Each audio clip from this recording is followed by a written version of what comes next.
Well, it's Monday, so you know what it is, what it do, what it is. I am the Grizz, and welcome back to Yesterday Today. This, of course, is Yesterday Today for March 15th, 2021. And man, got some decent news coming. Not a whole lot, but we got a big game that's not even out yet, but it might be coming to Game Pass. And well, we're going to talk about some more Halo news. We got some good details that was covered last Friday for Halo Infinite. And yeah, we're going to really wonder about that and what also was coming to Game Pass. Can't wait to talk about that. Yesterday Today, March 15th, 2021. Alright, lads and lads, I want to talk about Watch Dogs Legion, right? So, Watch Dogs Legion came out and it did pretty well, and I think it was enough time for everybody to run through the game, and maybe they're probably still jumping on this multiplayer or something like that, right? Well, the game recently has been announced over on Twitter that they're working on cross-gen crossplay. So right here, if you look over here on Twitter, Simone Perezzini had asked, please enable cross-gen.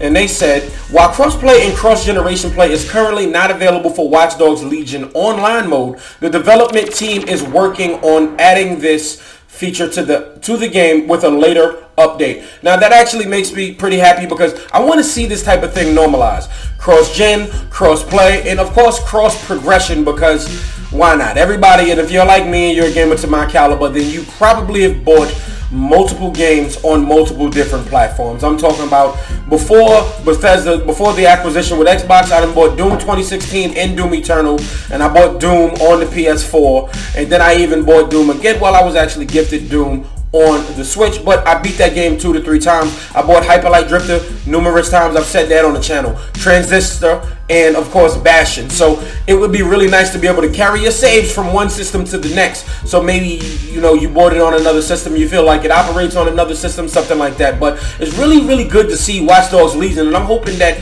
maybe, you know, we get to see this normalized, because I mean, I just want this to just be perfect so everybody can just play with everybody. People would choose what system they want regardless. You're going to make money if you got exclusive. So this really shouldn't be a big deal going forward because, hey, the big dogs are doing it now. Alright, lads and lads, so let's talk about some Halo Infinite. And well, over the weekend there was a dev diary over on YouTube, about 44 minutes long, but there were some good key points that I really wanted to point out, right? First of all, they said there is no plans for dual wielding, and there hasn't really been any dual wielding since Halo 3, of course, and of course some of those spin-off Halo games, Spartan Assault and stuff like that, but since Halo 3 there was really no dual wielding at all, right? And they also said that the cinematics will be more Uncharted-like, meaning when the action is happening in the cutscene, and it will easily transition into the gameplay. And I think that's actually going to be a pretty good look, given the fact of how fast these SSDs move for these next-gen systems, and especially with the Xbox, with the quick resume and all of that. It's actually amazing. It's absolutely beautiful, and I just can't wait to actually see what this is. But there's also something that I really want to show y'all, right? They spoke about the fact that if it's open world or not, and they said, when we talk about the spiritual reboot of the franchise with Halo Infinite, we wanted to capture the essence of this feeling of player choice. While Halo Infinite might not be a fully open world game, players have much more freedom than in the past. So basically, you're going to be able to run around and do a lot, because I remember these Halo just being these huge open areas before you just really you know, move on to the next area. You couldn't really go back, but there's going to be a little bit more player freedom. And then he says, what if you could keep that Scorpion? What if you could drive that Scorpion to the next mission in Halo Infinite? And then we started taking that future. What if instead of going through the front gate of that mission, you can drive that Scorpion up the hill, around the backside, and blow up the Wraith that's parked there before the enemy even knows you're around?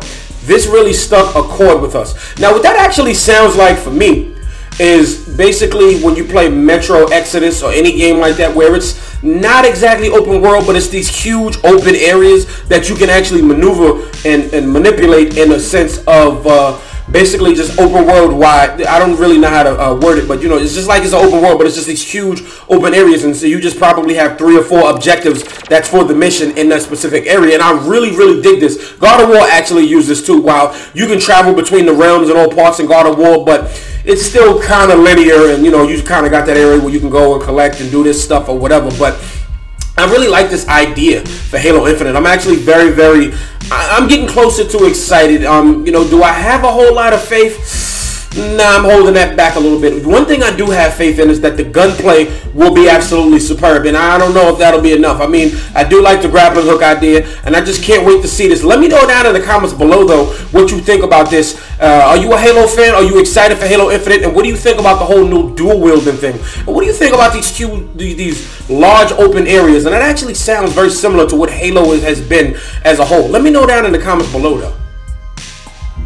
All right, lads and lads. So now that the storm has calmed of the full acquisition and all of the good news and all of the great stuff that's coming from Bethesda, we're still going to talk about Game Pass, because the official Game Pass's Twitter tweeted out something very, very interesting, and it's leading to a very huge game that might be a big thing coming to the Xbox Game Pass, and I'm talking about day and date.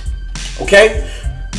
Here it is. It says, there's probably a hint about a game in here somewhere. Honestly, we can't even keep up with all the announcements lately. And this email is from Melissa McGamepass, and it's these tweets are just they're so amazing to me.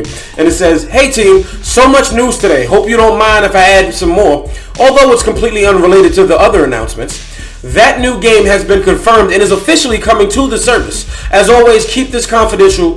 Before I go, I did have something I wanted to ask.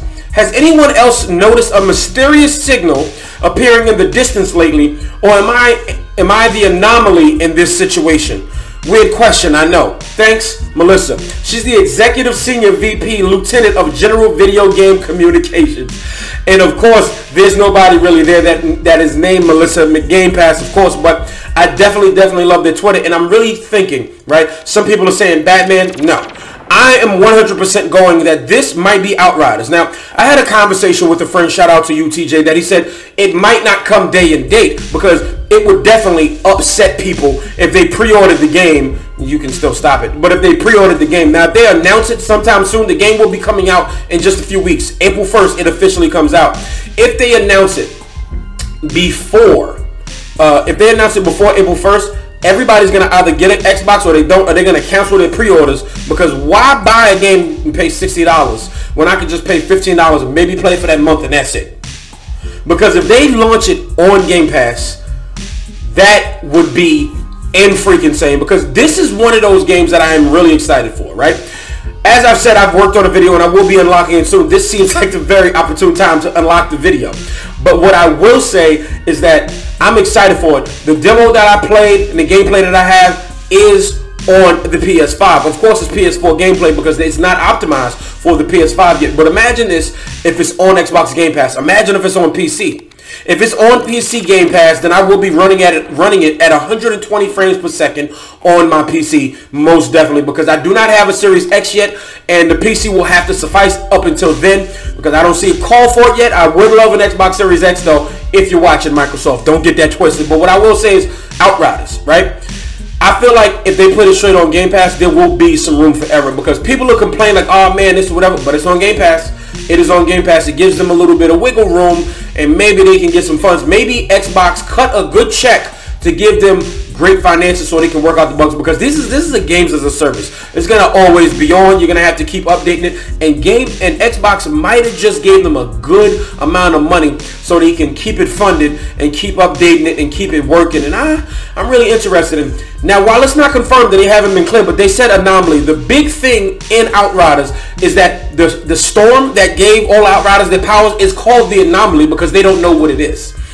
And so, what else could it be? Some people are saying Batman, and me, I love Batman, but I'm not the super huge comic book fan, and I'm not in that deep. And so maybe it's a trigger for something else, maybe they know. But for what I'm seeing as far as anomaly, and they're making a big deal, and also all of the Batman games are basically on Game Pass. The last Batman game is on Game Pass. The last one was Arkham Knight.